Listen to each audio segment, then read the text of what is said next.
What's up, everybody? Welcome back. I missed y'all on Monday, so I was like, I gotta get back to y'all by this week. And Wednesday was the best day.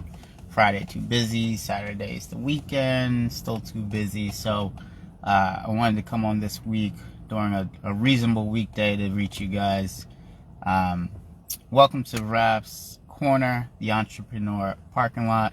Shout out to all the new members, all the existing entrepreneurs, the upcoming entrepreneurs, and the ones that are currently in business as a CEO or just in general on this platform to learn and grow business. So today we are talking about how to market to your target audience. It's a big topic that I see right now on Facebook. I see some other business owners, shout out to y'all, that are talking about how to target to it. I see a lot of master classes around it. I see a lot of coaching sessions around it. So I'm going to try to talk about it and give my little wisdom on it. It took me a little bit to really master it. I didn't really say I mastered it because I'm still learning every day with it. But it was a nice eye-opener for me. So I'll share that with you guys as well. So I'll try to summarize it in like 3 points if I hit all 3. Not try to take too much of your time. So shout out to everybody. I see everyone joining. What's up? What's up? A lot of new people in the group. A lot of cool, fun owners and entrepreneurs. So welcome. I will do a welcome post for everybody in a couple of days. It'll be a big long list. Facebook prevents me from adding or inviting people at times, so if I haven't gotten to people, feel free to share or invite people to the group. So let's get right into it. So how to target to your market audience, right? So the way I view it, and again, this is just my experience, right? So it took me a little bit, and I've shared this before, to realize like Facebook and Instagram is not an effective way to market. And you're like, what? Like, Facebook and Instagram is where it's at right now. And I get it. It's a real big, powerful platform. But do not put all your efforts and energy into these platforms. And the reason I say that is because likes and posts, like and shares and Instagram stories, they can lead you to sales. So I won't say it won't lead you to sales, but the likelihood of them leading to sales consistently, you may find yourself a little stagnant. And you're like, well, what do you mean? Like, maybe I'm doing this whole thing the whole wrong way. The reason I say that, when you first launch your business, right? If you've launched your business, what happened the first 2 weeks of the first month? You got all friends and family lighting you up, sharing posts, liking posts, and you got a lot of support that way. You probably even got sales from your friends and family, and those family members or those close friends or those acquaintances, they lit you up. They brought your products, they brought your services, they shared their posts, they did everything they could for you. They gave you your flowers. And then after the 2 weeks or after the 2 months, what happened? Things started to slowly decline, right? And now you're kind of looking at like, well, damn, like, what do I do next? Like, my friends and family, I done burnt them out.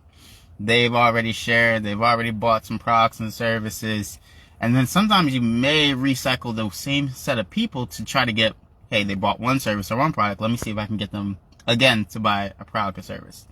And that process is where it's broken, right? Because those folks are very genuinely happy for you. They show you more love, support, and they probably still can do it to this day, but that's not the target audience that you want to be focusing on. You want to be focusing on the target audience that's relatable to your product and service. So, for example, right, I'll give 2 examples. So the first example is Apple. iPhone 14 is coming out. The Pro is coming out.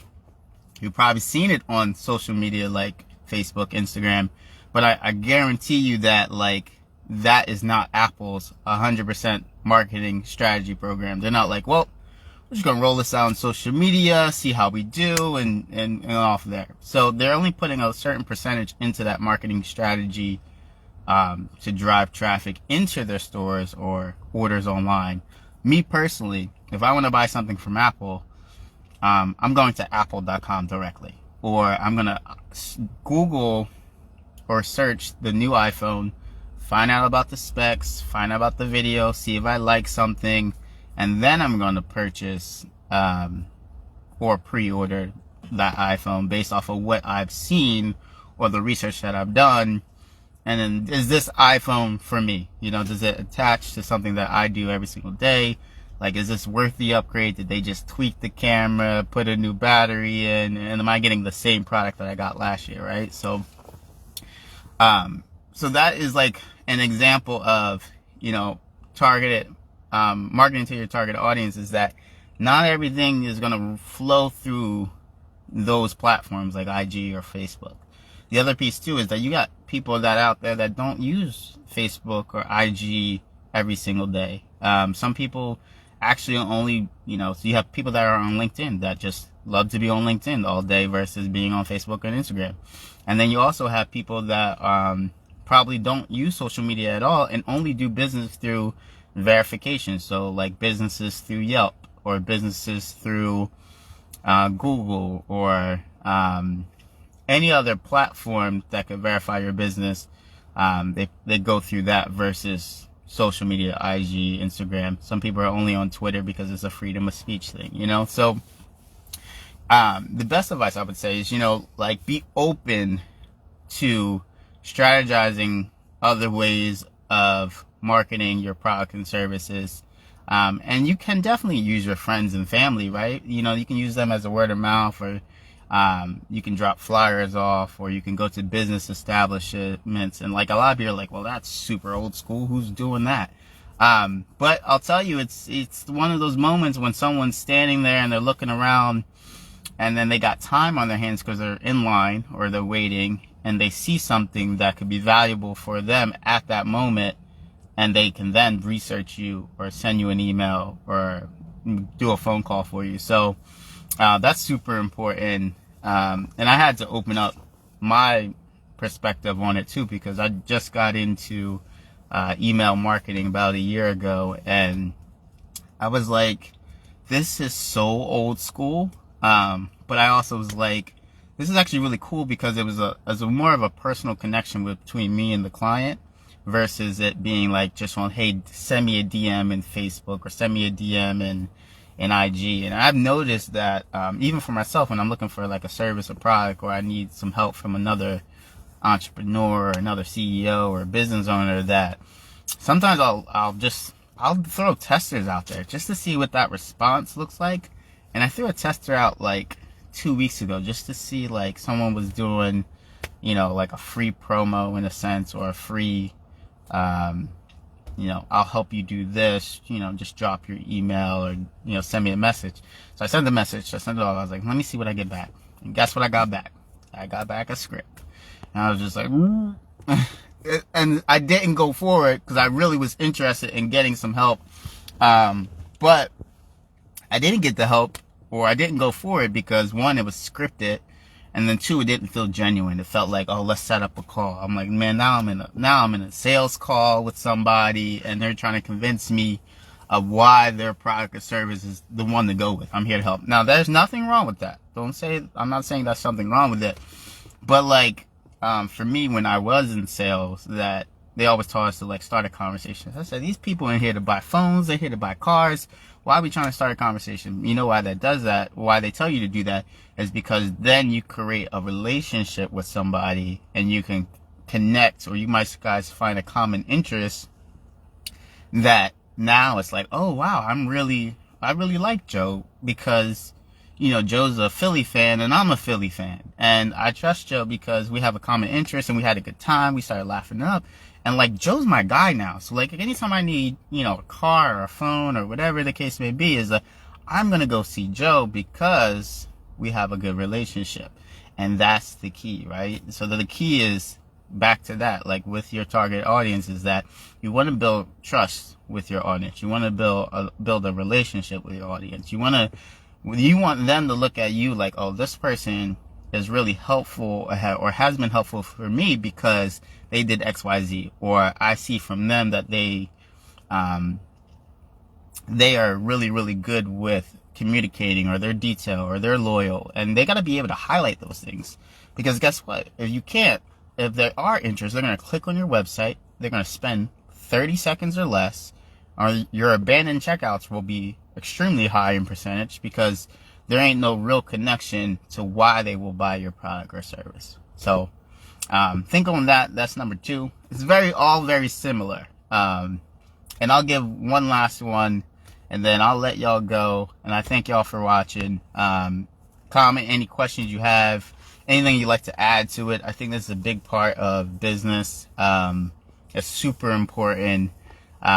So the last piece of it too, right? I'll give an example, one more example. So I was a big Joe Budden fan growing up. I think I was like 16 to now, so maybe like 15 years, maybe a little older, maybe like 17, but whatever. So like 15 years I've been rocking with Joe. Don't mind it has nothing to do with the music. I know he's got a little emo, but I really liked his music as a kid growing up, right? As a teenager. And I watched him through Love and Hip Hop, when his relationships, blah, blah, blah, blah, blah. So I know Joe's whole life story, or I think I do, right? Because I've listened to his music, I watched him on TV, I watched his podcasts, his shows, things of that sort, right? So when his tour came around for All Love Lost, which is like an older album, when I saw the tour and I saw the tickets, there was no doubt when he came to Philly, TLA. So everybody's been to TLA, shout out to them. It's always a great time, right? But when his tickets went on sale, first thing I think, I was like, grab that thing up, like with no question. I was like, there ain't no way I'm missing this show. I'm definitely gonna go out there. I'm gonna see it. I'm gonna have a great time. And it was a great time. But the reason why I bought that ticket so fast, without question, the tickets weren't expensive, but I wasn't even concerned about price on the ticket, because there was that relationship, and I had that connection that I was like, I never met Joe a day in my life outside of the TLA that night, but I was excited to meet him because I was like, wow, this dude connects with me. I connect with this and his music. I like what he's doing. I like where he's going. I like his growth. I've seen it over the years. I'm going to go support. Like, hands down, I'm going to go support. So, same thing, right? You want to be able to connect with your audience and connect with people so that when they are ready, or when you launch something or a product or service, they're going to be like, oh yeah, I'm going to go rock with Joe. I'm going to go rock with Raph. I'm going to go rock with Willie. You know what I mean? So, it's the same name of the game, so, those 3 things are like super important. They all are very similar, but look at your audience, right? I would say tonight, tomorrow, over the weekend, look at your audience and say, out of all these people, like, do we have an interest? Do I know this person? Have I connected with this person? And I don't mean connect with like, hey, check out my product or service, check out my website, hey, like, sign up for my masterclass. Like, no, really connect and find out this is a person that's really going to be helpful or supportive in your process, right? Or growing your business or growing your platform. And then again, be open to do different things. Do you have a marketing strategy plan? Well, if you do, when's the last time you revisit it? Are you on track to your goals? You have to rip the whole thing apart, start over, start fresh, and say, hey, I'm going to do it this way, or I'm going to do different outreaches. Am I going to do email marketing? Am I going to go out to other businesses, or am I going to connect with different entrepreneurs or ownership? So another reason why I definitely started this group, right? Because I was like, I want to meet and connect with entrepreneurs that are genuine and they really want to take their business to the next level. I don't want to kind of connect with my same audience on Facebook, and it was that same kind of friends and family. I started with 600 people, and those are the same 600 people that was on my Facebook for, I want to say like maybe like 12, 13 years. Now I'm up to almost 4,000 people, and they're business owners, they're entrepreneurs. It's like we all build up each other, and it's like kind of cool to wake up to. But guess what? When Facebook goes down, what happens? I lose. If I don't have their email, I don't have their phone number, they don't remember my full name, or if they don't remember my hashtags, my business, and Facebook goes down, I lose everything. I lose everything that I felt like I built. So that's the key, right? Don't feel like this is all or nothing. IG and Facebook are all or nothing. But like, you got to really build that platform, those people, put them on paper, put them on a hard drive. Email marketing is great. So if you haven't done that, start doing that again. Because, these things can come and go as soon as fast. Look at MySpace, came and went. Look at the Clubhouse. That was a great platform, but it's still around, but no one's really on it. Like, it came and went. So, you got to be able to run business through these one-hit type of things, and don't invest all your energy and time in one particular platform. So, think of your branding, think of your marketing, think of your marketing strategy, and how you're going to transition, grow your business. And if you need help, there's 900 people in this entrepreneur group that can definitely help us all out and keep us going to our destination. So that's marketing to your target audience in a nutshell. There's way more to it. Feel free to comment any best practices, any helpful tips, any type of things you guys got from your side. We're in it together, so it's just not me up here talking and say what works well for me or what works well because I'm in business. No, this is like collective. This is collaborative, that we all work together to kind of like figure this out and share something that really works for you, because it could work for somebody else. What works for me don't necessarily need to work for you, and vice versa. So definitely feel free to shoot away. So, all right, I appreciate your time. Shout out to all the new entrepreneurs, the existing entrepreneurs, and the upcoming entrepreneurs on this platform. Again, feel free to be yourself on here. Feel free to post anything you like. I approve just about anything that's kind of related to motivation, business, operations, credit, finance, the whole 9 yards. So have a great week, y'all. Have an even better weekend. And heard this one line today is that you got to be able to eliminate fear. If you have any fear of any sort of starting or making changes in your life, you have to figure out a way to beat the fear and control your emotions. So I'll get more into that this week, but it was a great thing I heard today. So get after that. Stay with it. Stay hungry. Shout out to y'all. I'll talk to y'all later. Peace.